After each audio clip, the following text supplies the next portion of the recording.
एक ऐसा मंत्र जिससे धन भी आएगा और सुख भी।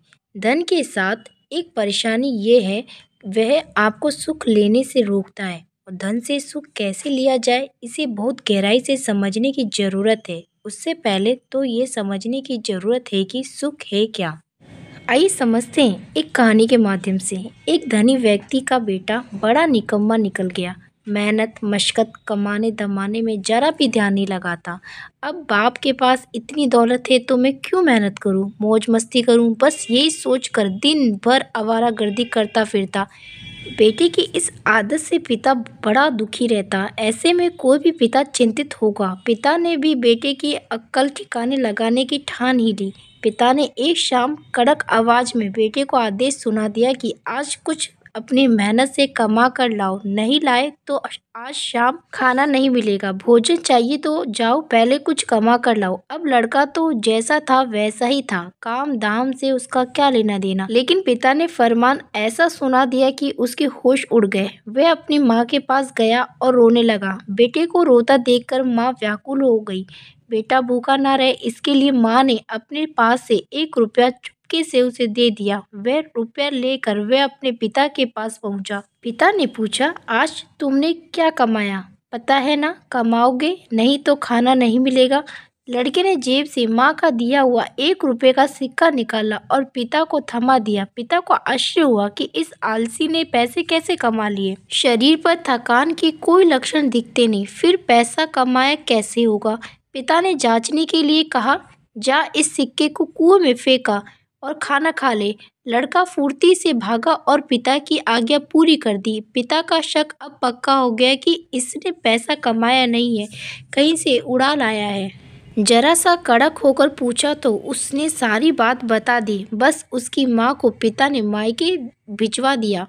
अगले दिन पिता ने लड़के को फिर बुलाया और कहा, जाओ आज कुछ कमा कर लाओ, तभी आज शाम को खाना मिलेगा। माँ तो घर में है ही नहीं, अब क्या किया जाए। लड़का अपनी बहन के पास जाकर उसी तरह बिलख बिलख कर रोने लगा। बहन को तरस आ गया। उसने अपने पास पड़े रुपयों में से 1 रुपये का सिक्का भाई को दे दिया। पिता ने रात को फिर मांगा कि जो कमाया है आज वह मेरे हाथ में धरो। उसने तपाक से जेब से 1 रुपये का सिक्का निकाल कर रख दिया। पिता ने फिर कहा, जाओ इसे भी कुएं में डाल आओ।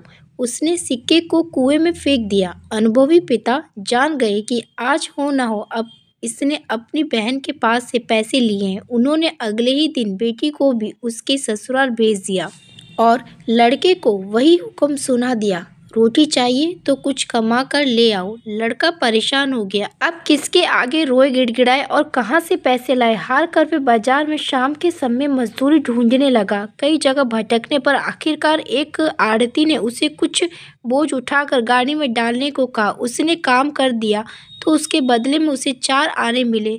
जिसने कभी काम ना किया हो वह अचानक इतनी मेहनत करने लगा, इससे उसकी कमर लचक गई, पसीने से नहा गया, पर मेहनत की चवन्नी लेकर घर की ओर चल पड़ा। रात को पिता ने फिर पूछा, आज तुमने कुछ कमाई की या आज भी कहीं से मांग लाए? लड़के ने जेब से चवन्नी निकाल कर पिता को दिखाई। पिता ने कहा, इसे भी कुएं में फेंक दो। ये सुनते ही लड़का तमतमा गया, क्रोध में भर कर बोला, इसे कमाने में मेरी कमर लचक गई, चला फिरा नहीं जा रहा, और आप कहते हैं कि इस चवन्नी को कुएं में फेंक दूं? मैं नहीं फेंकता। पिता ने लड़के को सीख दी कि धन की कीमत क्या होती है। इसे उड़ा दोगे तो एक दिन फाकने की नौबत आ जाएगी। तुम्हें इसकी कीमत समझाने के लिए ये सब किया। पिता ने लड़के की पीठ थपथपाई और छाती से लगा लिया। अब उसका बेटा उसके कारोबार का उत्तराधिकारी बनने योग्य हो गया था।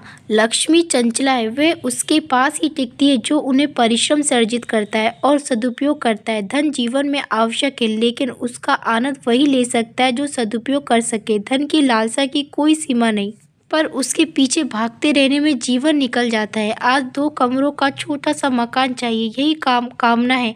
जैसे ही वे पूरा होता दिखता है, मन में आने लगेगा कि 2 कमरे में क्या होगा, 2 मंजिला हो, कम से कम अगला लक्ष्य तैयार है और ये लक्ष्य हमेशा आपसे आगे भागता जाएगा। और क्यों जोड़ रहे, इतना करेंगे क्या? अमीर से अमीर आदमी जिसके 100 घर होते हैं, वे भी जीवन के अंत में एक बिस्तर पर ही मरता है या मरने से पहले उसे हर घर में कुछ देर ले जाया जाता है। सारी दुनिया को जीतने निकला सिकंदर रास्ते में मर गया था, घर भी नहीं लौट पाया। जब युद्ध पर निकल रहा था तो पत्नी ने समझाया था कि आप दुनिया के सबसे अमीर, सबसे सुखी संपन्न राज्य के राजा हो।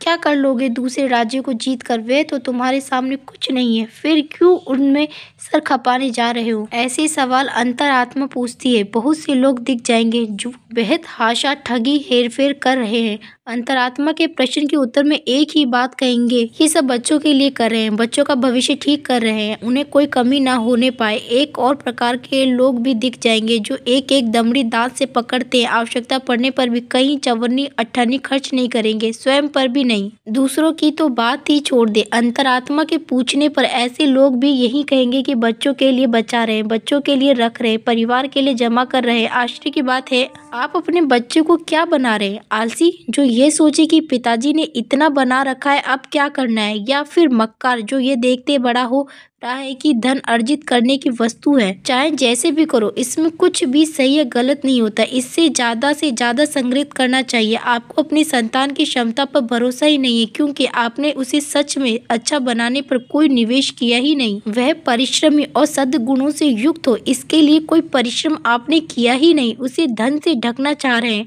क्या ये सोच उचित है? ये मूर्खता है। बच्चों को अच्छी शिक्षा दीजिए, अच्छे गुणों का विकास करिए, ताकि वे अपने दम पर अपनी मेहनत से अपना नाम कमा सके। धन से अपनी कमियां ढकिए मत। ये सोच एक मीठा जहर है जो धीमे धीमे काम करती है। बच्चों के सद्गुणों का विकास करिए, वही असली धन है। उन्हें धन का सदुपयोग सिखाइए, ये असली बचत है। वे धर्म पूर्वक धनार्जन करके वृद्धावस्था में आपका उचित पालन कर सके, ये गुण भरिए, ये असली निवेश है। जब वे ये नहीं देखेंगे कि मेरे माता पिता, मेरा दादा दादी, नाना नानी या परिवार के किसी भी अन्य के लिए कोई खर्च करने को तैयार नहीं होते, उनके लिए कोई उपहार या आवश्यकता पर भी धन नहीं देते, तो वे यही मानकर चलेंगे कि जब अपना परिवार बन जाता है तो घर के अन्य लोगों के लिए कुछ नहीं किया जाता है। जब आपके साथ ऐसा होगा, उस समय किस मुंह से कहिएगा कि बच्चे कुछ नहीं करते? उन्होंने देखा ही यही है, सीखा ही यही है। हो सकता है ये बात आपके परिवार के साथ ना हो, पर आपके आसपास जरूर दिखती होगी, आपके परिवार रिश्तेदारों में ही जरूर दिखती होगी। लक्ष्मी अकेली सुख दे ही नहीं सकती। अकेली लक्ष्मी के साथ तो उनकी बड़ी बहन ज्येष्ठा या दरिद्रता आ जाती है। लक्ष्मी के साथ गणेश आते हैं, तब सुख देती है। गणेश मतलब सदुपयोग की सद्बुद्धि। गणेश नहीं आए तो दरिद्रता आनी ही आनी है, जो धन को नष्ट कराएगी। बहुत से ऐसे लोग भी होते हैं जिनके पास बहुत अनाप शनाप पैसा होता है, लेकिन लक्ष्मी उसे कभी लक्ष्मी का सुख लेने ही नहीं देती। ये बात सत्य है। दोस्तों, आपको ये कहानी कैसी लगी कृपया कमेंट करके जरूर बताएं। वीडियो पसंद आया हो तो इसे लाइक करें, और ऐसी और भी बहुत सारी कहानी, कथाओं एवं जानकारी को सुनने के लिए चैनल को सब्सक्राइब जरूर करें। धन्यवाद।